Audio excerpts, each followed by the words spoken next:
Welcome to today's Merk webinar. Our topic today is on gold, Trump or dump gold. On today's call, we have Merk's President and Chief Investment Officer, Axel Merk. Joining alongside Axel will be Senior Financial Analyst Nick Reese and myself, Financial Analyst David Song. At the end of today's presentation, we will have a Q&A. As always, we do encourage questions from the audience, so please feel free to ask a question at any point during the presentation by typing it into the questions box on your screen. Please also note that this presentation will be recorded. And with that, I will now turn the call over to Axel to begin the presentation. Axel, the floor is now yours. Thank you, David, and welcome everybody. Gold webinars tend to be popular, and today is no exception. I'm glad to welcome so many people here. And we'll dive right into it. We'll try to focus on gold as much as possible, but a couple of things have happened in recent days that I will comment on as well. And so we'll discuss gold in the context of obviously our new president, in the context of the policies, in the context of our outlook, and also in the context of a portfolio. And so with that, let me start by handing it over to Nick, who's going to discuss a brief note that we had sent out, just a little tidbit to get you guys warmed up here. Nick?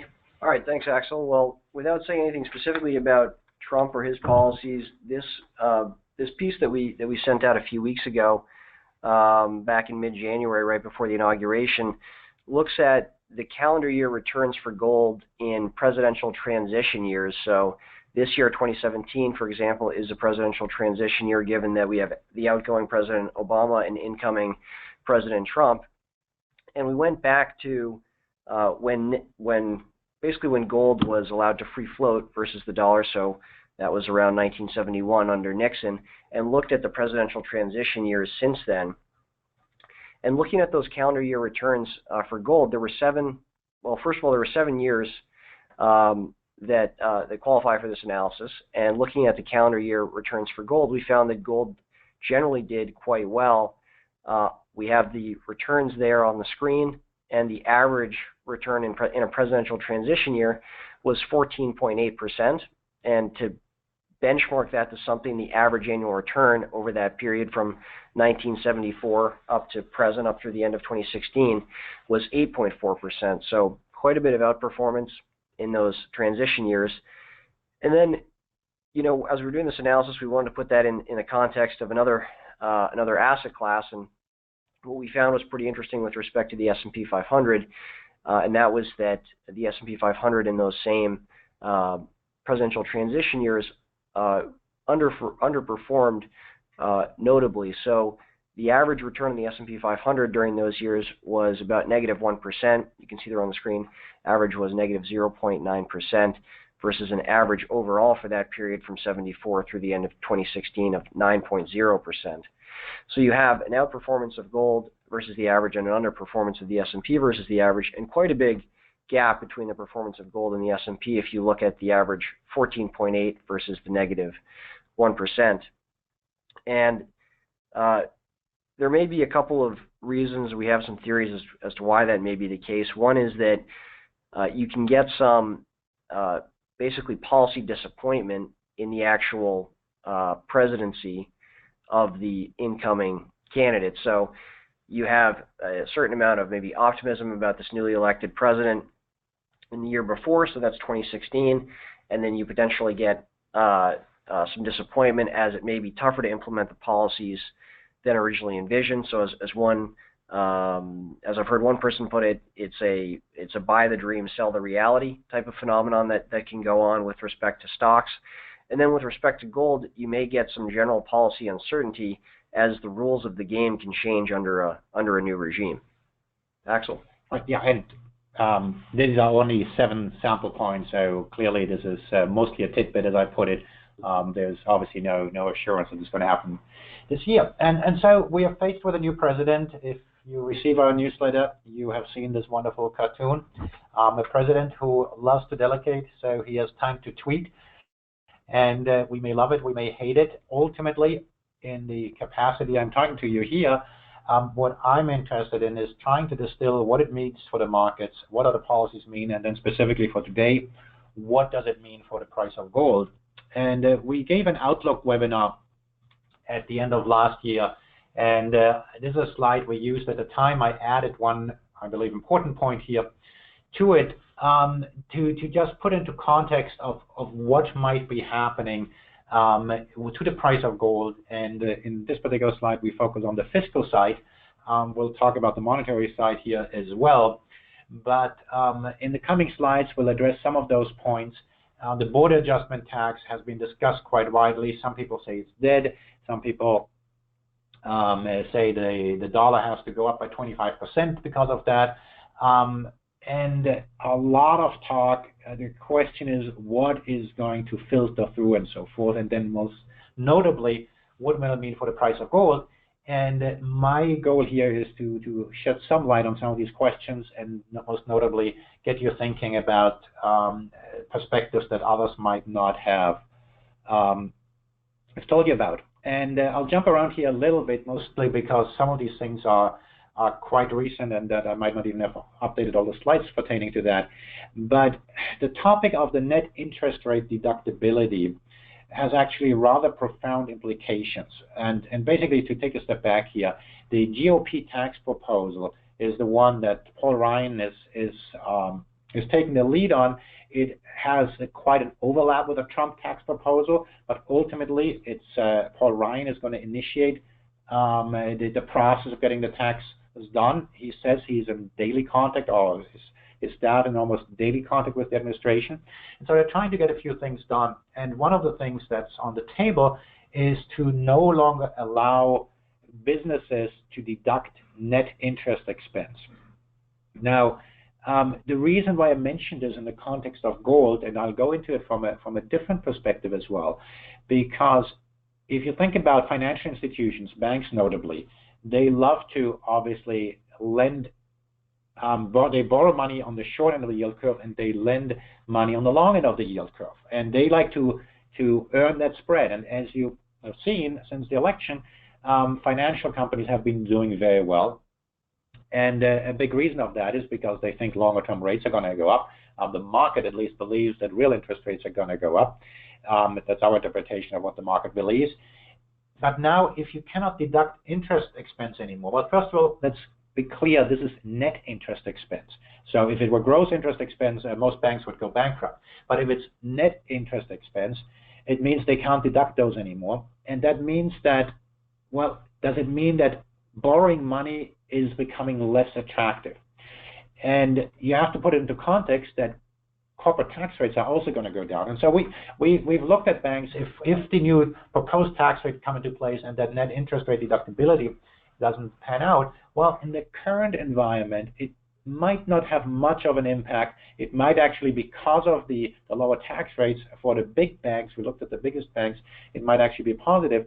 But if one day we have an inverted yield curve, meaning that short-term interest rates are higher than long-term interest rates, well, there is a significant disadvantage for most big banks. If we go back to 2005 and look at bank earnings then and assume that the proposed tax regime were in place, and you may recall Citigroup, for example, had some challenges during the financial crisis. At least the market perceived they had some challenges.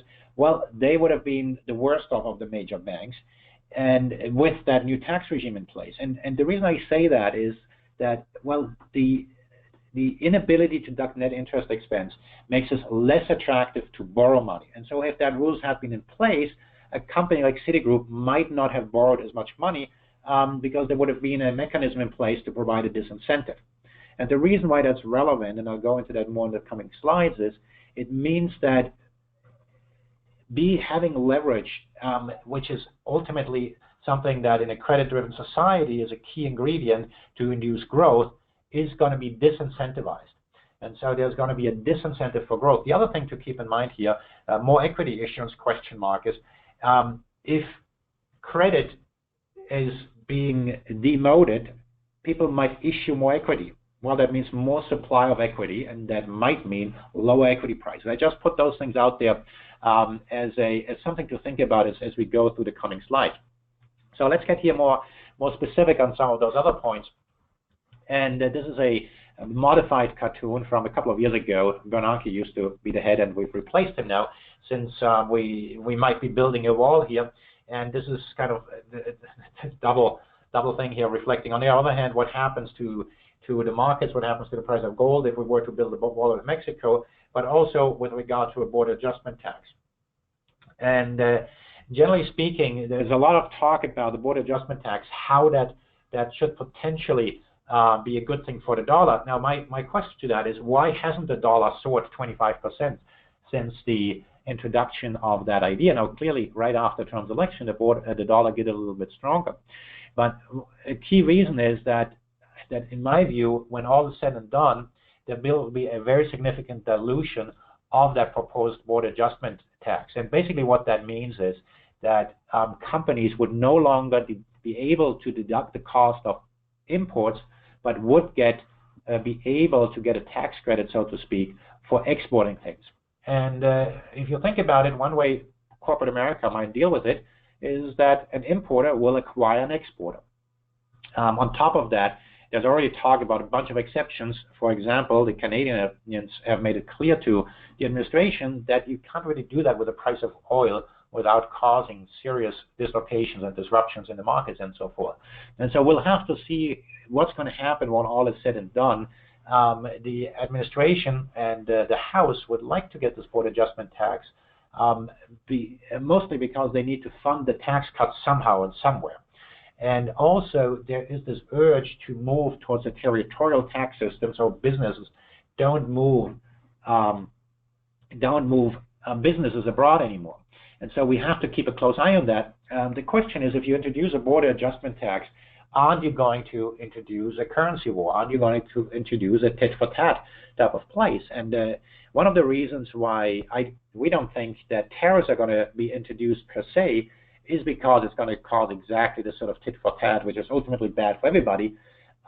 In my view, a trade war is bad for anybody who has a current account deficit, and the U.S. does have a current account deficit. Now, there are different views on that, but that's my view.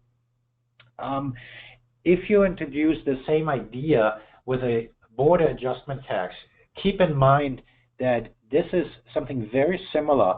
I sometimes call it a wannabe value-added tax. When you have a value-added tax, as you have in much of the world, you do precisely what the border adjustment tax wants to do, is when something gets into the country, a tax, the value-added tax in that case, is slapped on top of it. And in Europe, for example, with a value-added tax, when something is exported, you actually get a cash refund.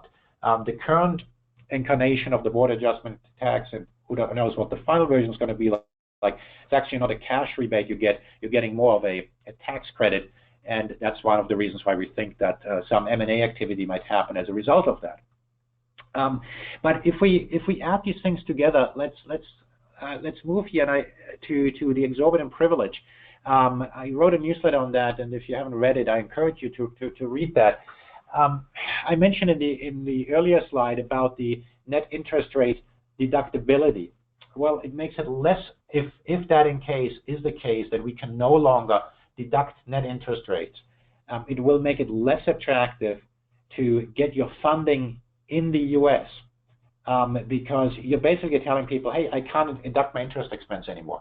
Now, what's going to happen if you are a multinational company and you can no longer deduct your interest expense? Well, the reason why people have highly paid CFOs is not so that they can run the payroll for next month. No, they have it so they help in the financial engineering. Corporate America is paying low taxes because they have learned where to house the intellectual capital. You move it to some offshore center. You get licensing revenues here and there so that you optimize shareholder value by optimizing your tax structure, which means you minimize paying taxes. So now suddenly you can't deduct your interest expense anymore. So what do you think people are going to do? Well, you're going to move the interest rate deduction to an offshore entity. So move it to a European subsidiary. Well, the European subsidiary could still get funding in US dollars. But at the same time, if you get the deduction in Europe, well, why not move some revenue there? And corporate America can do that quite easily. The Europeans are screaming foul anyway, why there isn't more revenue being booked in the domestic, locally in the European Union. And so why not give them a favor, book more revenues domestically, because now you issue debt locally. And if you don't want to introduce additional risks, you're going to do it in euros. So you're going to get your revenues in euros, and you're going to issue some more debt in euros. That's going to have profound implications for what's going to happen in the with regard to where the funding takes place. And if the same thing happens here with emerging markets, there's something else that's going to happen. And I show this on this chart here. The foreign treasury holdings have been coming down. Now, most observers have been talking to a capital flight out of China, and we agree with that. That is certainly an element in that, that when folks want to take the money out of China, the Chinese government might need to sell treasuries to defend the peg of their currency. But something else is at the works here, where businesses might do less funding in the U.S., and because they do less funding in the U.S., they'll sell the dollar less to buy an emerging market currency, and then the foreign governments may need to sterilize less of the money. And it's not just the net interest rate deductibility that's part of that. A big chunk of that is the funding cost that's been rising. If you look here on the right-hand side on the scale, that the LIBOR, this is mostly the gray zone here that I'm talking about, where funding costs have been going steadily higher. And as that has happened, the U.S. dollar has been a less attractive place to get some funding in. And so all of that might drive folks to do less funding in the U.S., more in local currency. And so why do I mention all of this in the context of the price of gold? I'm getting to this here.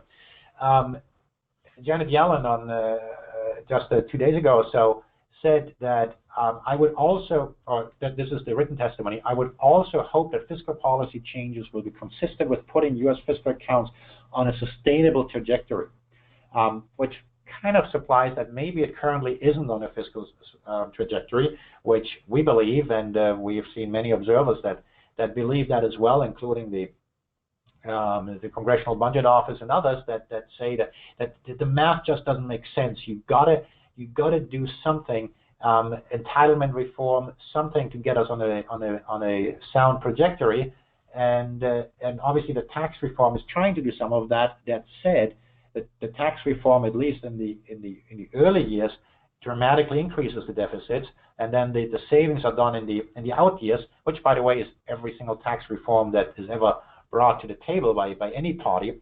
And so sometimes those long-term savings are more elusive. But here the key thing, and the positive, to say something positive about the tax reform, moving towards a territorial tax system is something that's absolutely necessary in our view, so that businesses have less of an incentive to kind of take their headquarters overseas.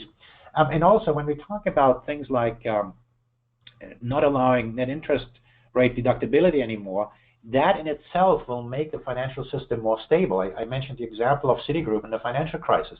They might have stopped their dancing earlier if that new tax regime, if it is to pass, were in place. Now, the flip side of that is you might get less growth. Now, you will get more growth if you get the less regulation that we are promised and so forth, but those are different things that we need to keep in mind. But if we have foreigners be less incentivized to buy U.S. treasuries, well, one of the side effects might be that that interest rates may go higher. Now, high interest rates, is that a good thing for the dollar? Is that a good thing for gold? And if I can have here your attention drawn here to looking at what we're looking at. In the coming slides, I'm going to dive into inflation here a little bit, because ultimately the biggest competitor to the price of gold, in my book anyway, are real rates of inflation. So why would you want to own a brick, which piece of gold is? It's a shiny piece of brick, it's a special one and so forth, but it doesn't earn any money. It costs you to hold gold. And so why would you hold something that costs you something to hold that is not productive versus holding cash? Well, you want to hold cash if you get rewarded for holding cash. If you have a positive real rate of return. And so let's look here at a couple of slides from a different angles, and I'll have Nick chime in here in a few minutes here on that as well from a perspective.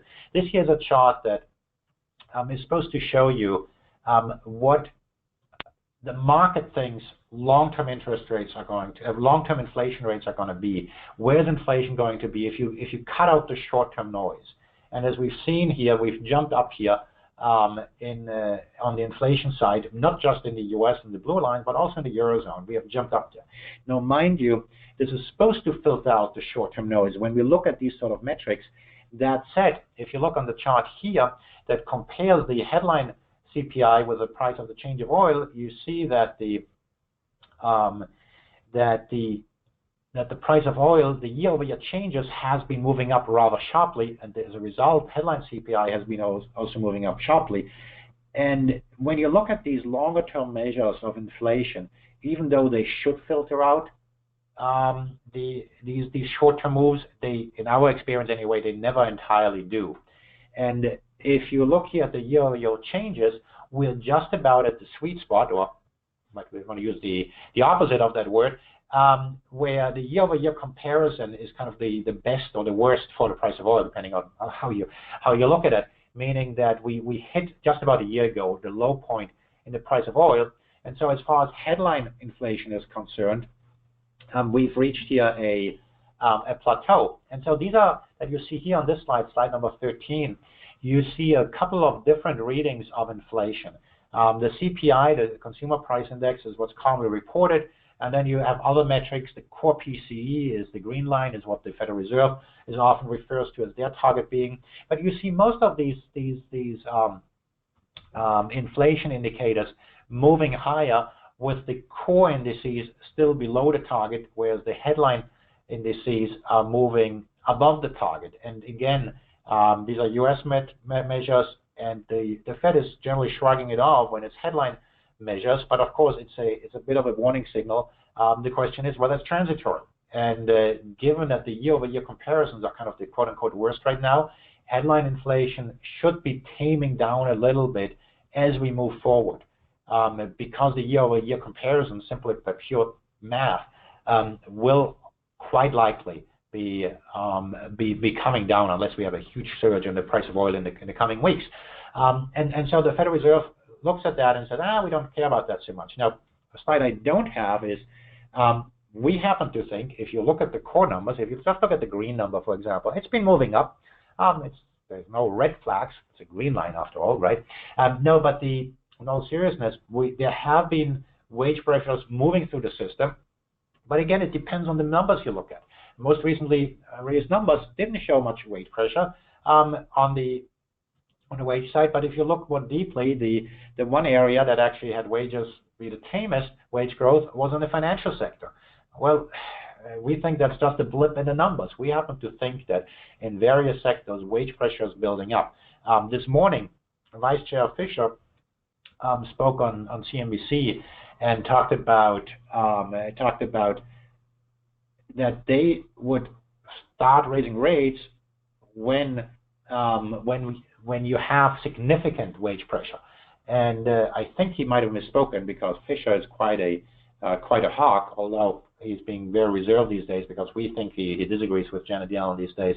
But in any case, the Yellen view is, and I think that's what he tried to represent, is that we're only going to start hiking rates when inflation is higher. And if you think about it from a different point of view, well, before I go that, let me look at this metric here from a different point of view and have Nick chime in, and then I'll go back to Yellen. Nick? Sure. So here we have basically 4 lines representing G4 5-year real rates. So let me just break that down. So for starters, the G4 represents the U.S., Europe, the U.K., and Japan. A few slides ago, Axel showed a chart with the 5-year inflation rates for the U.S. and the Eurozone.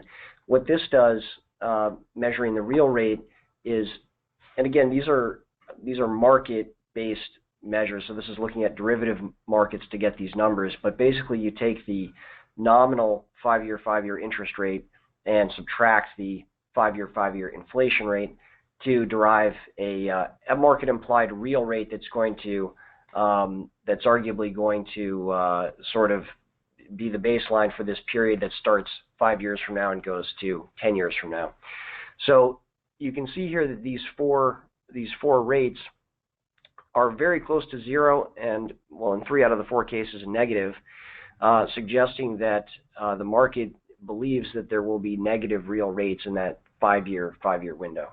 So basically, we're going to continue the financial repression, and if we lost you with this 5-year talk, the simplified version is that this is the analyzed real rate that the market is pricing in right now. Now, to make it less complicated, we go back to a beautiful cartoon here, and I'm quoting myself here, so I'm agreeing with myself here when I say that we happen to think that gold might do well when investors don't get compensated by holding gold. And so the question is, will investors get compensated or not? Janet Yellen has, in a few speeches now, laid out the case that according to numerous models, the federal funds rate, interest rates, should be significantly higher. But then she continues and argues why rates are kept lower anyway. And so that begs the question whether the Fed is going to be behind the curve. And here we are borrowing a chart from Deutsche Bank, courtesy of Thorsten Slock. For the professionals out there, you probably know him. So he presented what I thought was an excellent chart, so I asked him whether I can borrow it. And basically, this chart here, rather than looking at market-based measures, this and that, it looks at the number of Bloomberg articles containing the terms behind the curve in FOMC. So you have heard me talk about the Fed potentially being behind the curve. Well, this is a quote-unquote market-based metric of that. So looking at Bloomberg news articles, and clearly there is increased talk of whether the Fed is behind the curve. And there are kind of 2 reasons that might be happening. One is the Fed might truly be behind the curve. The other one, though, is that I showed you the year-over-year comparison on the price of oil. And so clearly headline inflation is higher, and that might be rightfully shrugged off by the Fed because it might be just a short-term phenomenon. And so that won't stop people from asking about it and commenting about it. So one of the key reasons we think that the Fed is behind the curve is because they cannot afford to be ahead of the curve. The more we talk to policymakers and former policymakers, the more we get the impression that they know how to fight inflation, but they are scared of getting it wrong. What if they hike rates and then they have to revert? And are they going to do QE again? They don't want to do that. That's also why they don't reduce the balance sheet of the Fed. They don't sell off the securities. They want to move higher in the interest rates, but they want to do it gradually. And what that basically means is that they will take it a step at a time. If the market allows them to hike rates, if the S&P goes up, people often ask me, what do you think rates are going to be at the end of the year? Well, it depends. If the market allows the Fed to hike rates, the market will hike rates. Meaning if the S&P goes up every day by a percentage point, yes, I think the Fed will raise sooner. Whereas if the market has a tantrum, the Fed will not raise rates. Ultimately, that's rather unhealthy that the market is in charge rather than the Fed. The Fed is supposed to set the benchmark of risk rather than the other way around. Now, let's look at that, what it means with regard to the dollar. Because ultimately, of course, if the dollar does well, maybe gold doesn't do so well. And I showed this or related charts of this before. We are really here at pretty much 2 standard deviations above a longer-term average here of the dollar index, and we don't have here the length of the moving average. David, is this a 3-year moving average? If you can just chime in. It is. It's a 3-year. Yeah, Nick, thank you. This is a 3-year moving average here of the dollar. To just put this here in perspective, this is the trade-weighted dollar index. So this is the dollar index that the Federal Reserve tends to highlight, which includes emerging markets. And so we're quite high up there. Now, an interesting tidbit here from the markets yesterday. Yesterday we had inflation numbers that came out a little bit higher than expected. And sure enough, the short-term reaction in the dollar was higher. And a lot of people rightfully scratch their heads as why on earth would the dollar appreciate when inflation is higher? And to understand how the markets often function is that, well, when inflation goes higher, the anticipation is the Fed will do the right thing, or in other countries, the respective central banks will do the right thing and hike interest rates. And because interest rates are going to go higher, well, they'll do the right thing. The U.S. is going to be more attractive because real rates are going to go higher, and therefore we're going to buy the currency. And then it usually takes a few weeks or months when the market realizes, oh, gee, the Fed or another central bank isn't really so tough. They're falling behind the curve, and then the currency weakens. And so it is incredibly important as one looks at this, saying it doesn't really matter where interest rates are. What matters is where are rates net of inflation, where are real interest rates going to be. And as this chart here suggests is that relative to the rest of the world, the Fed is going to be extremely hawkish, that they'll hike rates. Well, my view is I don't give a darn if they hike rates or not. What matters is are real rates going to go up, at least with regard to the price of gold. And I don't see them getting ahead of the curve. I see them not constitutionally, structurally just being behind the curve. And so if you then put that into context, what will happen in other parts of the world, take the Eurozone, where rates are rock bottom and they print money every month. Well, I happen to think that they are at the bottom of the rate cycle. And so if you take the two together, where the U.S. has priced in wonderful Make America Great Again, more real rates, more this, more that, a hawkish Fed, and everything is a mess in the rest of the world, I happen to think that after 4 years of the dollar index, and now I'm talking about the US dollar index, moving higher, that maybe, just maybe, it's going to surprise the markets and it's going to move more lower. Ultimately, one of the reasons why the Fed is able to hike rates is because the markets behave well, and because volatility has been so low. And when volatility is low, asset prices are higher, at least in our analysis. And the reason is that if you just take a standard present value model of any business, you discount future cash flows. Well, if the discount factor is less, the valuations are higher. And if you look at this chart here on implied volatility, chart 19 here, this one shows the volatility of the S&P, and then it shows two other volatility currencies, and one is of the 10-year. Now, we have shown these comparisons before. Most people don't look at these comparisons. The reason why this is very noteworthy is that look at where the VIX is, the implied volatility on the VIX is these days. It is just about at the same level as the currency markets. Now, the currency markets historically, despite their reputation, aren't all that volatile. But volatility in the currency market is a tad elevated. The volatility in the equity markets, which the VIX index represents, is at the same low level. And so how can that be? Why are the markets so calm? Why is volatility so low? And is it sustainable? And we have these discussions in the office. You might have read about them elsewhere. Is it structural? One reason volatility could be lower is because you get more liquidity providers, meaning you have all these quant guys out there. You have more electronic trading. Information is absorbed faster. That might be a justification for lower volatility. Is it the central banks that keep volatility low with all the money printing? Or is it a bubble for some reason? And today there was a very interesting story coming out on CNBC. And before I talk about that particular story here, one of the popular strategies, and by all means we do not recommend you follow that strategy, is to actually trade on that. That you say, all right, I sell volatility, meaning you can, with derivatives, what you can do is you can take a position that everybody who wants to buy insurance is on one side of the trade, while you're selling insurance, so to speak, on the market. And the idea is that even when volatility flares up, it's going to flare up in the short term, and then it's going to come back down. And there is one fund out there that's an open-end fund, and again, I'm not recommending or endorsing any product here, quite the opposite. If anything, I would like to caution before you buy a product like that.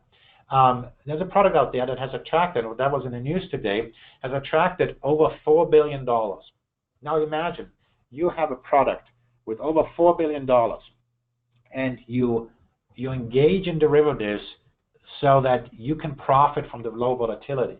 Well, just like in other markets where you use derivatives, like in the oil market, you have to roll your contracts forward.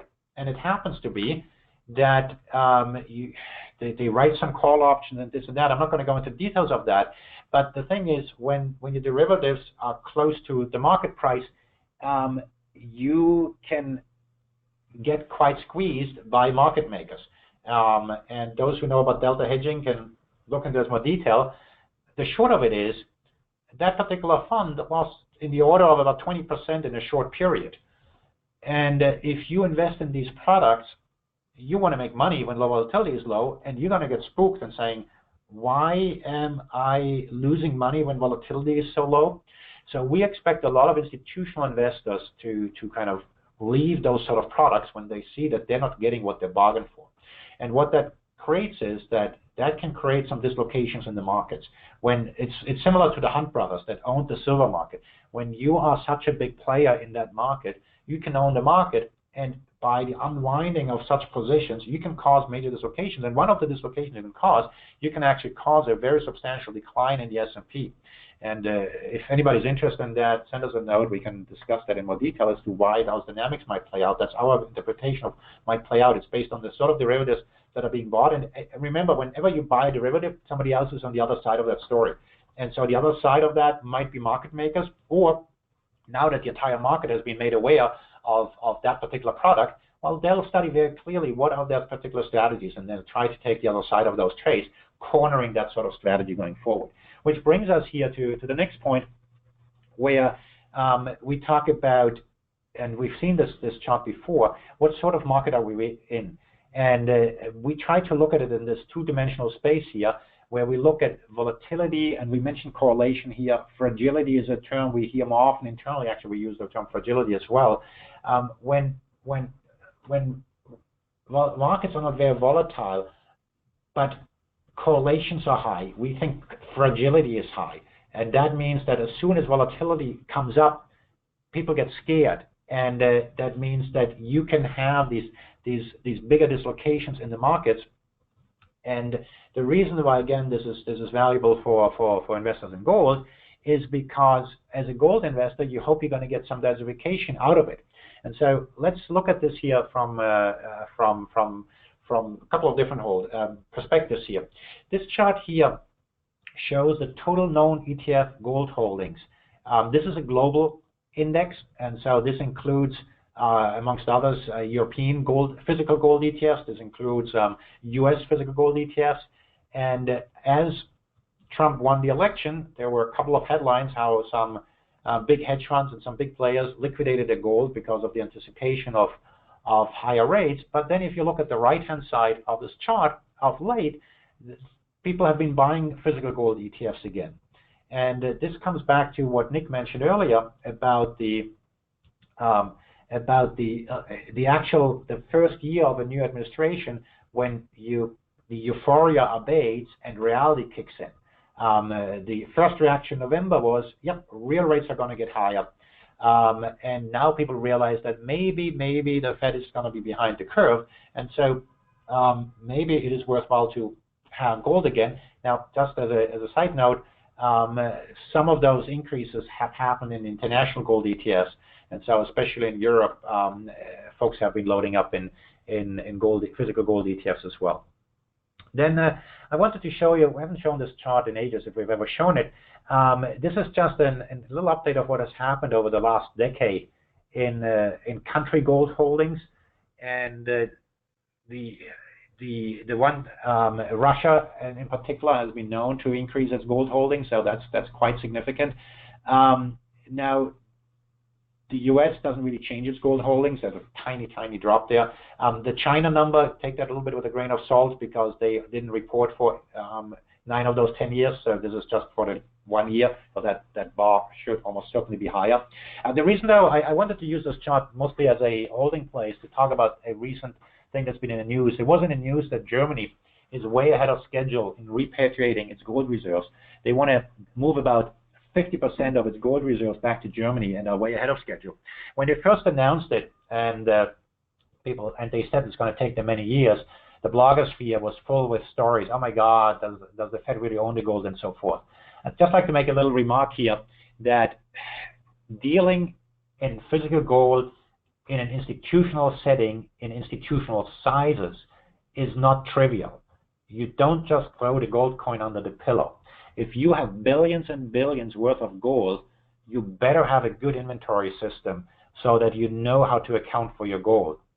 And if you then go and have your gold, some of these gold bars are 100 years old, they're not up to LBMA standards. If you then have given up having a proper way of holding physical gold, you need to learn again the skill of how to administer large quantities of physical gold. And so that is, in our view, the key reason why the Germans were so cautious in the beginning in saying it's going to take us many years. But on the flip side of that, it is not at all surprising that once they have ramped up the skill, well, then they can scale up. Then they can say, all right, now we can get the gold here faster. And so there isn't any conspiracy here in our view. This is just the natural way that how these markets should be operating and behaving. Now let's move over here to gold as an investment before we open it up for the Q&A. There are two reasons why an investor wants to have any asset, and I've mentioned this before. One is because you have a positive return expectation, and the other one is because it might provide diversification to a portfolio. And on the positive return, historically gold has performed just fine over longer periods. The question is always, why should this brick have a positive performance going forward?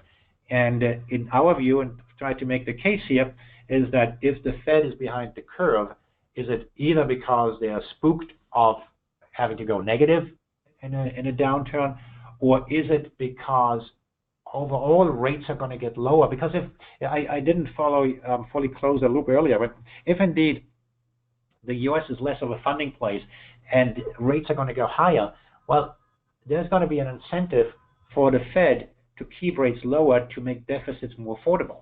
I mean, the outgoing administration was bragging how low deficits were.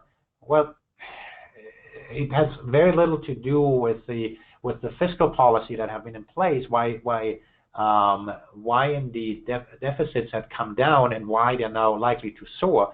The key reasons are going to be simply how entitlement spending is going to evolve, and then how interest rates are going to evolve.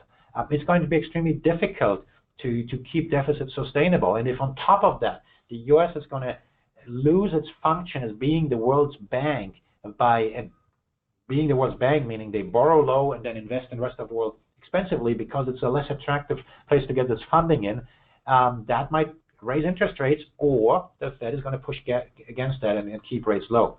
Now, the other side of that is that the correlation, if you have a low correlation to other asset prices, you have a better incentive to hold any security, or gold in this case. And we have said in the past that gold is kind of the easiest diversifier. The easiest diversifier because in the long run, the correlation of gold to equities is near zero. Well, this is the correlation of gold to treasuries. And to treasuries also, there's a 0.5% correlation in the long run, but it can also get elevated here. And so we think that this correlation is going to fizzle out again. But if you really want to have something that has a zero correlation or near zero correlation in the long run, you do need to get to a more sophisticated long-short strategy. Gold per se is an easy diversifier. And one of the reasons why we like gold is because in bear markets, it has done well. Now, who cares about a bear market, right? When prices always go up. And I hope you noted the cynicism I give this with. I happen to think the next correction is going to come, but these markets, they almost appear to have a melt up here. It seems to be quite orderly on the backdrop of low volatility. Mind you, this low volatility may well be because of, amongst others, that large volatility fund that's experiencing some challenges here. The hedging the market maker needs to do, the delta hedging of the market maker for the sort of derivatives this fund we believe is doing, is for that market maker to buy S&P futures. And if indeed they were to be hit with large redemptions, they'd have to turn around and sell futures, S&P futures. And that in itself then could create volatility. And so there are all kinds of oddities in the markets right now. And so when something doesn't look right and smell right, it's like it looks like a duck, it quacks like a duck, it likely is a duck. Something is wrong with the markets here, in our view anyway. And so right now, we always, when you look at the media, and Donald Trump today was raging against the media. Well, the media, they write the news, right? They write what's happening, and so as markets do well, they tend to dig up the stories of why the market does well. Let the markets go down for a few days, and I'm pretty sure that they will write stories as to why the market is going down. So just reading stories is not going to give you a good assessment of what is happening in the markets. Instead, you really want to see what are the underlying drivers and make up your own view. And here, back to this chart, if indeed you think there's going to be a bear market, gold has been a fabulous diversifier. One of the biggest asset managers in the country today mentioned gold as a diversifier, and we tend to agree because of the low correlation to equities. To equities, the long-term correlation is just about zero.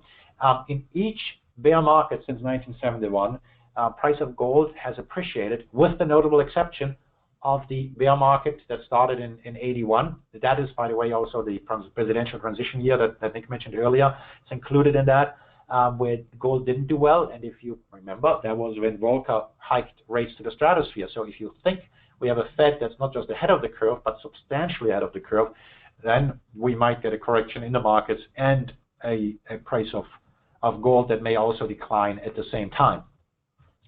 And so with that, let me just here make a brief comment here. This is not a presentation on our products. This is the public funds that we have. If by any chance there's a family office on listening in here, drop us a note. We'd like to talk to you about some other things that we do and we might be able to help you with. But with that said, let me hand it over to David to manage the Q&A. David? Great, thanks, Axel. Please now take a few minutes to read the following disclosure as we move to the Q&A portion of the call. Again, I would just like to remind everyone that you can ask a question by typing it into your text box. And our first question comes from Ken Anderson, and he asks, what is the best physical gold to own? Axel? What's the best physical gold to own? Well, this isn't a product presentation, so I can't go into that too much. It really depends onto what your goal is. See, the beauty about gold is that it doesn't have counterparty risk. The problem with gold is the moment that you touch it, you introduce counterparty risk. And what I mean with that is, imagine you like gold and you have a coin. Well, you put it into your pocket. That's wonderful. You put it on your pillow. That's wonderful. What about if you lose it? Well, then it's gone, right? And with a coin, it may not matter. But imagine that you have a more substantial portfolio and you're going to use gold as a bigger portion of that portfolio. It's not going to fit in your pocket. It's going to be too heavy. And if you put it into your home, well, you have to worry about thieves. That's why you want to buy the gun together with the gold. Well, is that going to be appropriate? Is your local savings account or in a safety deposit box account appropriate? Is a gold ETF appropriate? One that's physically backed? Is it okay to have it offshore? And so different investors will have different decisions. We happen to strongly believe that you want to have something that you can have stored in a safe place, which can be done through an exchange-traded product, but that you might want to be able to take delivery on if and when necessary. And I can't go much beyond that since I'm not allowed to discuss product today. And so with that, I'll pass it back to you. Okay, our next question comes from Burton Gardner, and he asks, what is your view on U.S. interest rates for the next year? Do you think that gold will move independently of them? Axel? Yeah, so I think I covered much of that, if not most of that. Interest rates will move higher if the markets behave. Nominal rates, that is. I don't think real interest rates will move substantially higher. And now, with the caveat that, yes, the year-over-year comparisons with the price of oil will depending on the measure you use for inflation, might look like real interest rates might catch up a little bit.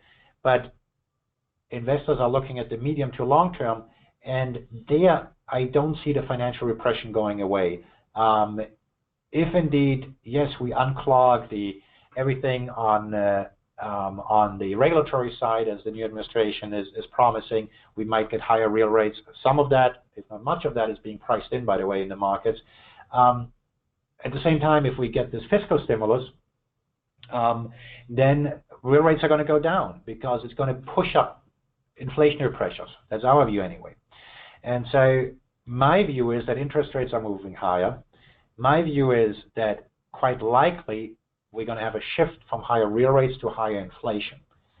And if I were to construct a portfolio, what I would do is I would probably consider holding both gold and short bonds. Now, I'm not recommending anybody to short bonds because you might have to use derivatives to do that, but having that as a package deal might not be a bad thing, because if you look at it, rates often, when they move higher, gold is often selling off because they anticipate higher rates. And at the same time, there are days like today where gold's rallied and gold went up. And so you're getting somehow a nice diversification when you hold the two. And ultimately, if I'm correct and inflation is winning out at the end of the day, well, what's going to happen is that both gold and shorting bonds might benefit. Back to you. Okay, next question comes from Robert Johnson, and he asked, should dollar buyers of gold not hedge the currency? Axel?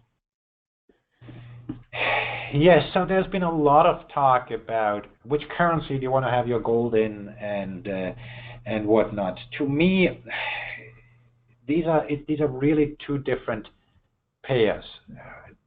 If you buy gold, you buy gold. If you take a bet on the dollar, you take a bet on the dollar.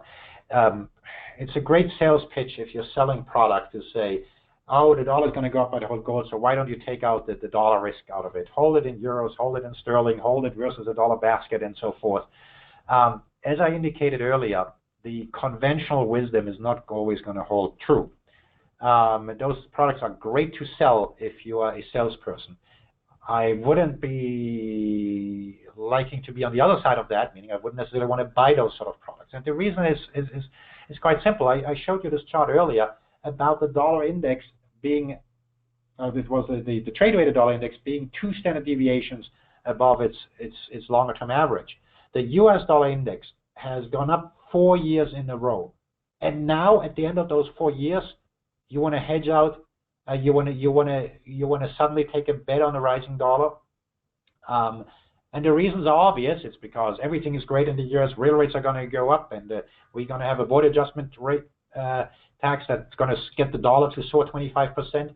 Well, where is that 25% surge? The Republicans have a majority, and I believe actually we're going to get this border adjustment tax, yet the dollar isn't 25% strong. And the reason it's not 25% stronger is because the border adjustment tax in particular, in my view, will get A, diluted, and B, corporations will come up with all kinds of gimmicks, and then C, if we do have any sort of trade war, that's also going to take away from some of it. And by the way, let me just digress here. One thing I don't know whether I've mentioned it.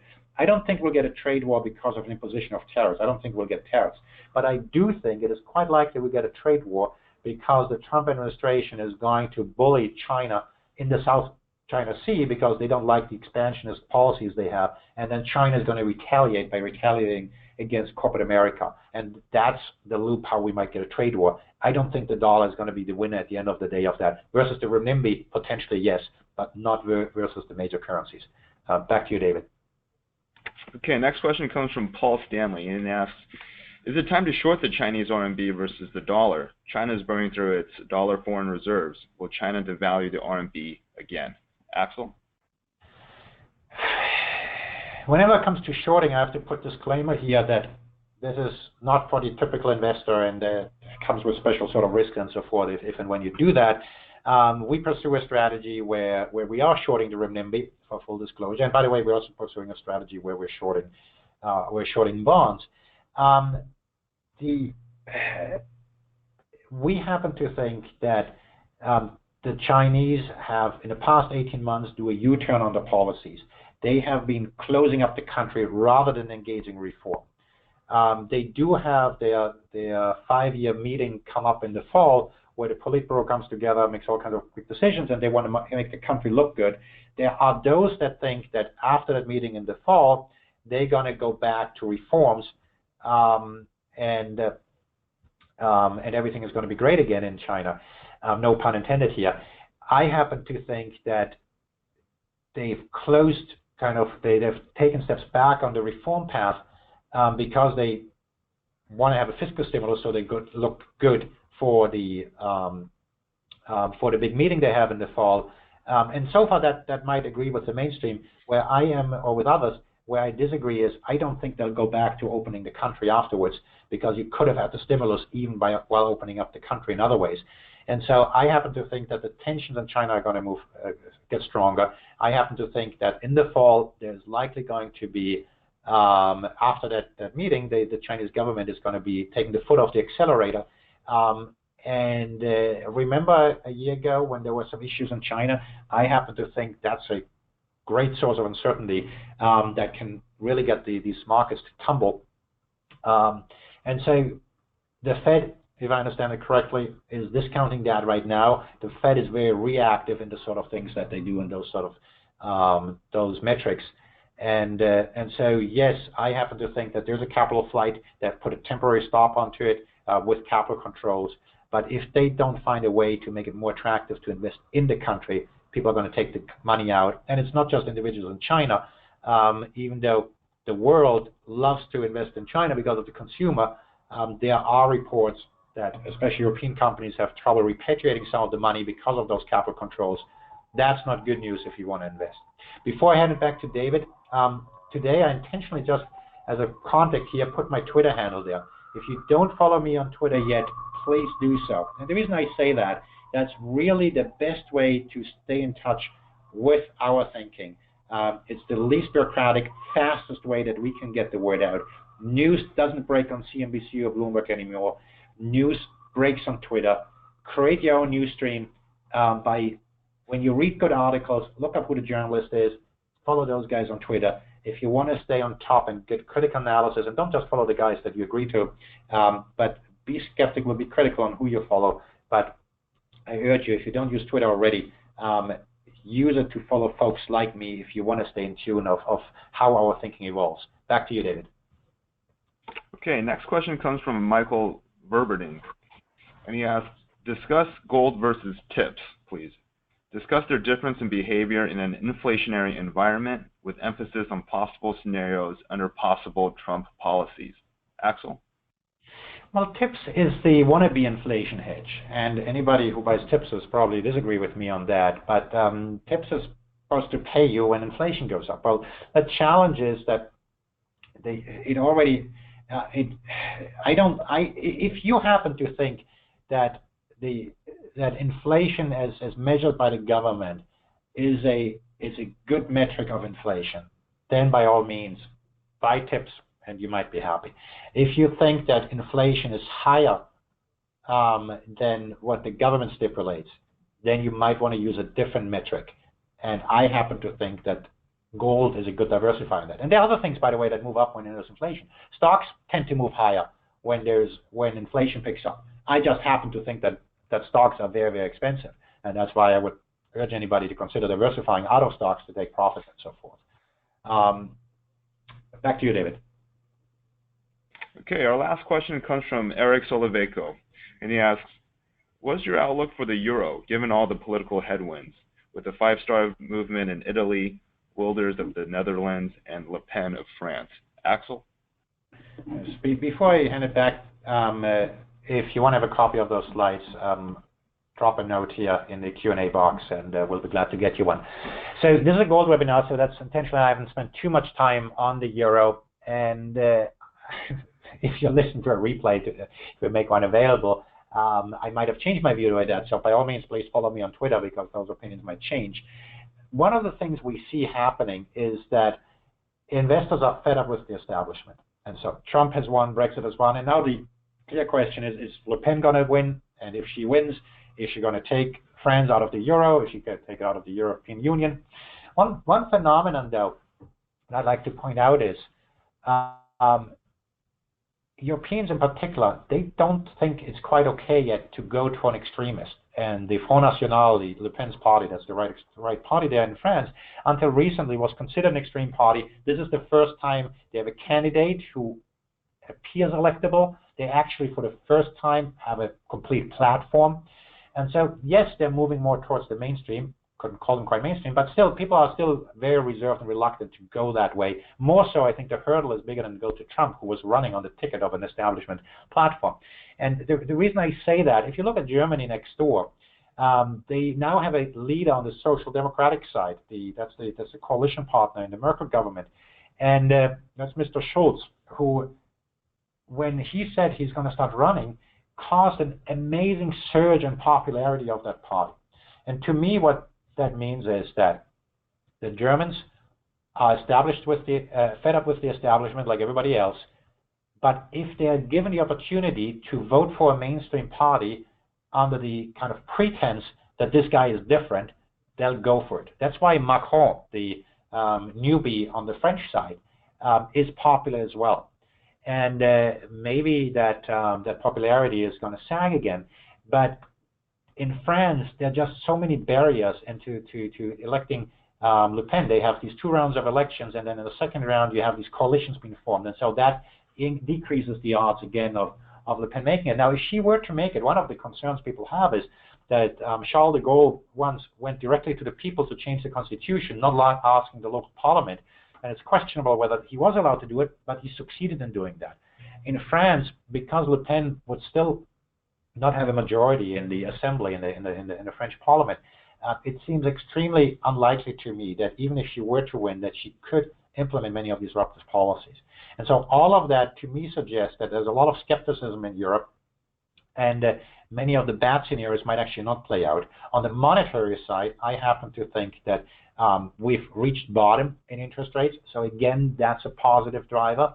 And then finally, the euro is increasing the use of the funding currency. I spent a lot of time talking about how the US might be less attractive as funding currency. The Eurozone is a very attractive funding currency these days. Warren Buffett issued bonds in euro, so it's not just Europeans and others. Americans are issuing bonds in euros. I think it's going to happen increasingly so. And then if you add to that maybe stocks are going to tumble in a risk-off environment, funding currencies tend to do well because borrowing money in a country is akin to shorting the currency, and so as people de-lever, the funding currency does well. And so I think that people are counting on the euro too early. I happen to think the euro is going to outperform the dollar in this year. With that, back to you. Great, thanks, Axel. And that concludes the Q&A portion of the call. If we were not able to get to your question today, we will get back to you via email. Should you have any additional questions or comments, please use the Contact Us section of the website at www.merkinvestments.com. As always, feel free to reach out to James at any time, and he'll be more than happy to help you with any questions. This concludes our call. Thank you, and have a great day.